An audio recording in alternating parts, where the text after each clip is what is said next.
द्वारा जो भी अध्यादेश लाकर एडवाइजरी कमेटी का गठन किया गया है उसके बारे में अभी डिटेल कुछ आया नहीं है। हालांकि आज तो कोर्ट पे फैसला आज कुछ आया नहीं है और जहाँ तक रह गया हम लोग का कार्यकाल 15 जून तक था, जो 15 जून को समाप्त होगा। और हम ये जानते हैं कि बहुत से अच्छे अच्छे व्यक्ति, काबिल व्यक्ति उच्च पद पर बैठे हुए हैं जो सोच समझ कर ही एडवाइजरी कमेटी गठन करने का निर्णय लिए होंगे, जिसे ग्राम पंचायत में विकास का कार्य बाधित नहीं हो। अब आगे कमेटी का क्या रूपरेखा रहेगा, उसमें निवर्तमान जो मुखिया हैं उनका क्या रोल रहेगा, ये गाइडलाइन आने के बाद ही हम लोग बता सकते हैं। लेकिन अगर इस पेंडेमिक के दौर में सरकार अगर चाहती तो कुछ भी संभव था। अध्यादेश ये भी ला सकती थी कि महामारी को देखते हुए जो ग्राम पंचायत फंक्शन में है उसी को हम एक्सटेंशन कर दें अगले चुनाव तक, तो ज़्यादा बेहतर होता, ज़्यादा बेहतर से कार्य होता। ग्राम पंचायत का जो चल रहा था कंटिन्यूटी बनी रहती। लेकिन अब बीच में एडवाइजरी कमेटी आ गया है। अब एडवाइजरी कमेटी में कौन कौन मेंबर होते हैं, किनका क्या रोल होता है, अब वो तो संशय सभी जनता में भी हैं और सभी जनप्रतिनिधियों में है कि क्या होगा आगे। अब आगे देखिए आगे क्या होता है, जो एडवाइजरी कमेटी है कैसा रोल करेगा। क्योंकि अब निर्णय हो गया है तो इसमें अब किंतु परंतु तो अब सरकार का आलोचना हम लोग कर नहीं सकते हैं, क्योंकि गवर्नर साहब का भी इस पर हस्ताक्षर हो चुका है और पत्र मतलब प्रिंट मीडिया के माध्यम से कि इस बार कोरोना में जनप्रतिनिधियों का सहयोग नहीं लिया जाएगा।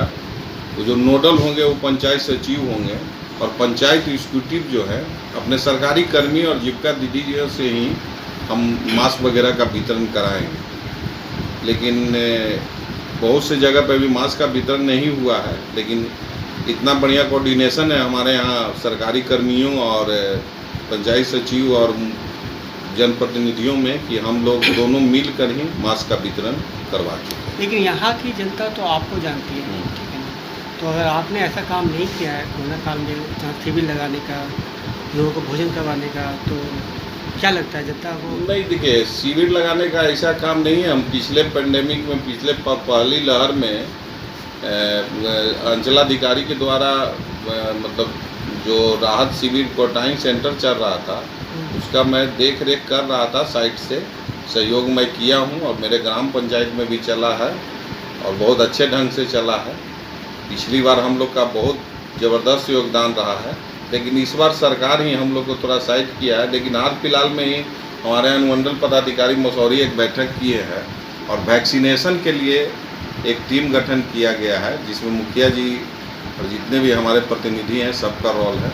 और उसका बैठक मैं कल भी किया हूं, आज भी अभी करने जा रहा हूं कि कल मेरे यहाँ वैक्सीनेशन है, ज़्यादा से ज़्यादा लोग जो है वैक्सीन लगवाएं। उसमें कमी नहीं है। अगर हम 15 जून के बाद अगर इस पद पे हम न भी रहते हैं, अगर ख़त्म भी हो जाता है, तो जनता से जो मेरा रिश्ता है वो बना रहेगा। वो सरकार चुनाव 6 महीना बाद कराए या साल भर बाद कराए, उनकी सेवा मैं करते रहूँगा।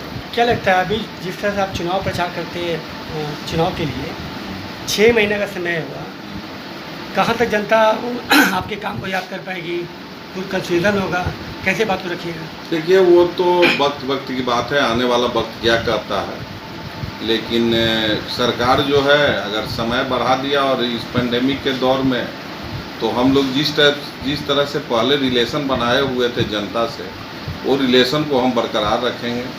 कोशिश मेरा यही रहेगा कि जो भी जनता का कार्य है वो हम नहीं कर सके, लेकिन हमारे माध्यम से ही सरकारी ही कर्मी अगर हों तो करें। सही में परिचय।